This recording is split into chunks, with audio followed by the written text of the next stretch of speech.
তুমি তো প্রেমই বোঝো না। পলাশ, ঢাকা যেতেছি পড়ালেখা করতে। আমার কি মন খারাপ লাগতেছে না বলো? ঠিক আছে যাও, আমার জন্য অপেক্ষা করবা তো না? ঠাকুর তোমার সামনে। আচ্ছা ধরো, তোমার জন্য অপেক্ষা করলাম। ভার্সিটিতে একটা সুন্দর ছেলে, কোনো হ্যান্ডসাম ছেলে দেখে পেটে গেলাম বা ক্রাশ খাইলাম, বা আমার উপরে কেউ ক্রাশ খাইলো, তখন লাঠিতে ধরে নিয়ে দেবো। তখন তো ঢাকায় আসবেন না, লাঠি দিয়ে ধরে দিতে। অপেক্ষা করবো তোমার জন্য। দেখতে পারি। তুমি নিজের যত্ন নিও, সাবধানে যাও। তুমি সাবধানে থাকো, চিন্তা করো না। আসি। হ্যালো। হ্যালো, কেমন আছো? ঢাকা কেমন লাগছে? রুমমেটটা কেমন? থাকার জায়গাটা কি? না, রুমমেট তো ভালোই। আর সবচেয়ে বড় কথা হচ্ছে কি পলাশ, আমি তো লেখাপড়া করতে আসছি ঢাকায়, তাই না? কেমন সেটা দেখতে আসি। আমার কথা মনে পড়ে? না, সিরিয়াসলি যদি বলি, তোমার অনেক মিস করতেছি। তাড়াতাড়ি চলে আসো তো ঢাকায়। সত্যি? সত্যি সত্যি সত্যি। আচ্ছা। আমি বুঝতেছি তো, তোমার কষ্ট হইতেছে অনেক না? সরি, আমি আসলে থাকতে পারলাম না তোমার এই সুযোগে। ভাঙা পড়লো না, দেখো তুমি যদি এরকম কান্নাকাটি করো, তুমি যদি শক্ত না থাকো, আন্টিরে কে সামলাবে বলো? আপন মানুষ চলে গেলে কেমন লাগে আমি জানি, কিন্তু বাবা মা সারা জীবন কারো থাকে না।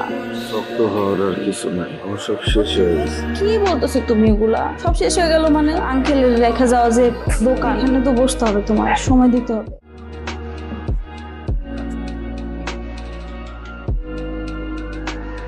হ্যাঁ মিতু, এই শোন, পলাশ কি অবস্থা রে? মানে পলাশ আমি অনেকক্ষণ ধরে ফোন দিতেছি, ফোন ধরতেছে না।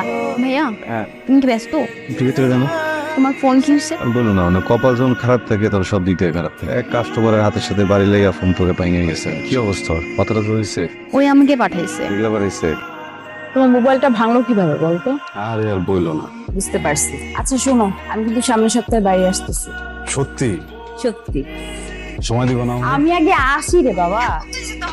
কি রে মা, তুই না বলে চলে আসলি? একটা খবর দিবি না? আমার একটু দেখতে ইচ্ছে করতেছিল। ভালো করছিস, আমারও মনটা খুব খারাপ লাগছিল, তোরে দেখতে ইচ্ছে করতেছিল। ভিতরে চল। হ্যাঁ, একদম একদম।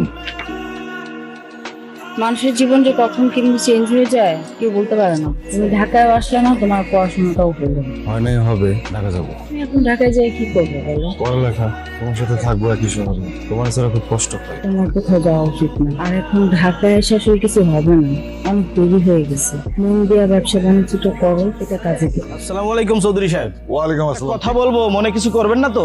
আরে বলো বলো। আফজাল সাহেবের ছেলের সাথে কি আপনার মেয়ের বিয়ের কথা চলছে নাকি? তুমি কি পাগল হইছো নাকি? ওই ফার্মেসির দোকানদারের ছেলের সাথে আমার মাইয়ের বিয়ে দেবো? আমি তোমার ভাইয়ের সাথে আমার মাইয়ের বিয়ে দেবো কইছি না? একটা কথা মনে রাখবা, চৌধুরীর জবানে। ওই ছেলের সাথে আপনার মেয়েকে ঘোরাঘুরি করতে দেখেছি, ব্যাপারটা আমার কাছে ভালো লাগলো না। আচ্ছা ঠিক আছে। বাড়িতে তো অনেক বড় ঝামেলা হয়ে গেছে। কি ঝামেলা? আমার আর তোমার ওই দিন আব্বার এক পরিচিত লোক দেখে ফেলছে একসাথে, তারপর আব্বার এসব বলে দিছে।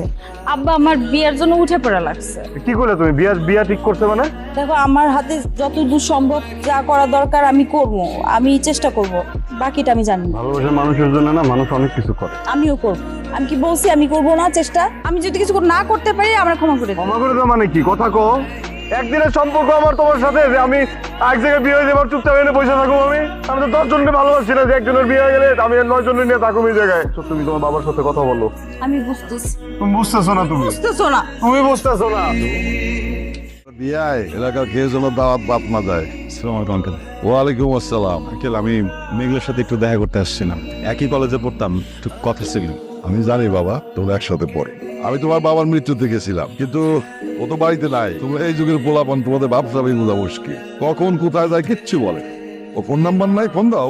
ফোন দিছিলাম, ধরে নাই। আর সকাল থেকে নাম্বারটা বন্ধ পাইতেছে। আর কি বলবো বাবা, মাঝে মধ্যে আমার ফোনও ধরে না মেঘলা। আচ্ছা ঠিক আছে, আমি একটু বাইরে যাব, যখন খুশি আইসো। তুমি মেঘলার বন্ধু, এই বাড়ির দরজা তোমার জন্য খোলা, ঠিক আছে?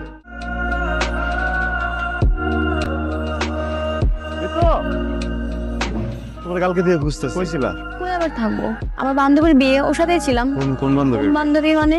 মেঘলা। কেন, তোমাকে কিছু বলে নাই? কালকে যে ওকে দেখতে এসেছিল, পছন্দও করেছে, কালকেই বিয়ে হয়ে যায়। কিন্তু মেঘলা বলছে কয়েকদিন পরে করবে, এই জন্য শুধু আন্টি পরে চলে গেছে। আমার একটা হেল্প করতে পারবা?